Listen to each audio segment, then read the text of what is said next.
샬롬 월요일 또 한 주가 시작되었습니다. 이 한 주도 우리 지혜의 근원 되시는 주님과 동행하는 그런 한 주가 되시기를 바랍니다. 오늘 말씀은 사도행전 17장 말씀입니다. 우리 함께 읽고 묵상하도록 하겠습니다. 바울이 사도행전 17장입니다. 그들이 암비볼리와 아볼로니아로 다녀가 데살로니가에 이르니 거기 유대인의 회당이 있는지라.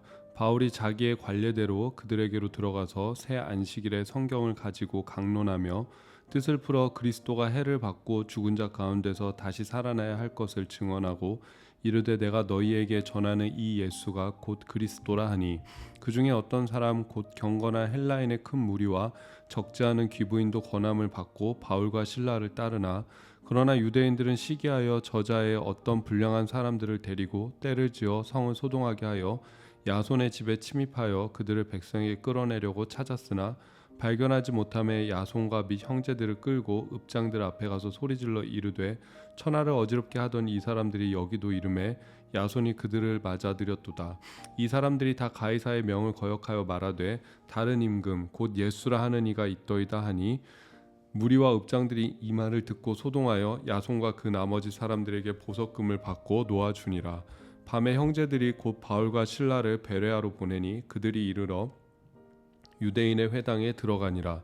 베레아에 있는 사람들은 데살로니가에 있는 사람들보다 더 너그러워서 간절한 마음으로 말씀을 받고 이것이 그러한가 하여 날마다 성경을 상고하므로 그 중에 믿는 사람이 많고 또 헬라의 귀부인과 남자가 적지 아니하나 데살로니가에 있는 유대인들은 바울이 하나님의 말씀을 베레아에서도 전하는 줄을 알고 거기도 가서 무리를 움직여 소동하게 하거늘 형제들이 곧 바울을 내보내어 바다까지 가게 하되 실라와 디모데는 아직 거기 머물더라. 바울을 인도하는 사람들이 그를 데리고 아덴까지 이르러 그에게서 실라와 디모데를 자기에게로 속히 오게 하라는 명령을 받고 떠나니라. 바울이 아덴에서 그들을 기다리다가 그 성에 우상이 가득한 것을 보고 마음에 격분하여 회당에서는 유대인과 경건한 사람들과 또 장터에서는 날마다 만나는 사람들과 변론하니 어떤 에픽프로스와 스토아 철학자들도 바울과 쟁론할세 어떤 사람은 이르되 이 말쟁이가 무슨 말을 하고자 하느냐 하고 어떤 사람은 이르되 이방신들을 전하는 사람인가 보다 하니 이는 바울이 예수와 부활을 전하기 때문이로라. 그를 붙들어 아레오바고로 가며 말하기를 내가 말하는 이 새로운 가르침이 무엇인지 우리가 알 수 있겠느냐. 내가 어떤 이상한 것을 우리 귀에 들려주니 그 무슨 뜻인지 알고자 하노라 하니 모든 아덴 사람과 거기서 나그네 된 외국인들이 가장 새로운 것을 말하고 듣는 것 이외에는 달리 시간을 쓰지 않음이더라. 바울이 아레오바고 가운데 서서 말하되 아덴 사람들아 너희를 보니 범사에 종교심이 많도다. 내가 두루 다니며 너희가 위하는 것들을 보다가 알지 못하는 신에게라고 새긴 단도 보았으니 그런즉 너희가 알지 못하고 위하는 그것을 내가 너희에게 알게 하리라. 우주와 그 가운데 있는 만물을 지으신 하나님께서는 천지의 주제시니 손으로 지은 전에 계시지 아니하시고 또 무엇이 부족한 것처럼 사람의 손으로 섬김을 받으시는 것이 아니니 이는 만민에게 생명과 호흡과 만물을 친히 주시는 이심이라. 인류의 모든 족속을 한 혈통으로 만드사 온 땅에 살게 하시고 그들의 연대를 정하시며 거주의 경계를 한정하셨으니 이는 사람으로 혹 하나님을 더듬어 찾아 발견하게 하려 하심이로되 그는 우리 각 사람에게서 멀리 계시지 아니하도다. 우리가 그를 힘입어 살며 기동하며 존재하느니라. 너희 시인 중 어떤 사람들의 말과 같이 우리가 그의 소생이라 하니 이와 같이 하나님의 소생이 되었은즉 하나님을 금이나 은이나 돌에다 사람의 기술과 고안으로 새긴 것들과 같이 여길 것이 아니니라. 알지 못하던 시대에는 하나님이 간과하셨거니와 이제는 어디든지 사람에게 다 명하사 회개하라 하셨으니 이는 정하신 사람으로 하여금 천하를 공의로 심판할 날을 작정하시고 이에 그를 죽은 자 가운데서 다시 살리신 것으로 모든 사람에게 믿을 만한 증거를 주셨음이니라 하니라. 그들이 죽은 자의 부활을 듣고 어떤 사람은 조롱도 하고 어떤 사람은 이 일에 대하여 내 말을 다시 듣겠다 하니 이에 바울이 그들 가운데서 떠나매 몇 사람이 그를 가까이하여 믿으니 그 중에는 아레오바고 관리 디오누시오와 다말이라 하는 여자와 또 다른 사람들도 있었더라. 아멘. 우리가 주일 예배 때 잠언을 함께 우리가 살펴보고 있습니다. 잠언에서는 우리에게 주어진 그 하나님의 말씀을 어떻게 대해야 하는가에 대한 가르침을 주고 있습니다. 하나님의 말씀을 가까이 하고 또 그 하나님의 말씀에 귀 기울이고 또 적극적으로 하나님의 말씀을 찾아라. 제가 어제 주일 예배 설교 때 마치 금광을 찾아다니는 그런 채굴업자처럼 골드러쉬를 또 일으키는 그런 이민자들처럼 하나님의 말씀을 또 찾아야 된다라는 그런 말씀을 또 드렸습니다. 그런 것처럼 오늘 사도행전을 보면은 바울이 전하는 그 복음에 대해서 그 사람들이 어떻게 반응하는가 거기에 따라서 또 하나님께서 평가하시는 그 모습이 다르다라는 것을 알 수가 있습니다. 오늘 좀 두 부류의 사람들을 볼 텐데 첫 번째는 베레아 지역의 사람들입니다. 이 베레아 지역의 사람들은 11절을 보니까는 이렇게 나와 있습니다. 그곳 유다인들은 공동 번역으로 읽어드릴게요. 그곳 유다인들은 데살로니가 유다인들보다 마음이 트인 사람들이어서 말씀을 열심히 받아들이고 바울로의 말이 사실인지 알아보려고 날마다 성서를 연구하였다.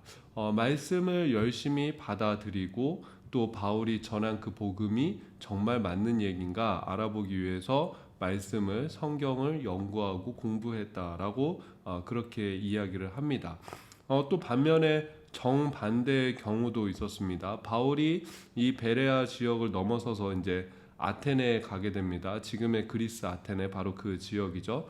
아테네는 당시에 종교와 철학과 학문의 중심지였습니다. 그래서 성경에서도 보면은 에피쿠로스 학파를 이야기하는 걸 볼 수 있고 스토아 학파를 이야기하는 걸 볼 수가 있어요. 뭐 이렇게 쾌락주의를 지향했던 것이 바로 에피쿠로스 학파고 또 이런 영적인 것들을 지향했던 것이 스토아 학파라고 할 수가 있습니다. 그만큼 세상에 어떤 학문들이 좀 모여 있던 곳이고 또 아테네 사람들은 그런 최신 학문 또 유행하는 어떤 철학이 있다. 그러면 그것을 듣기를 즐겨하는 그런 사람들이었습니다.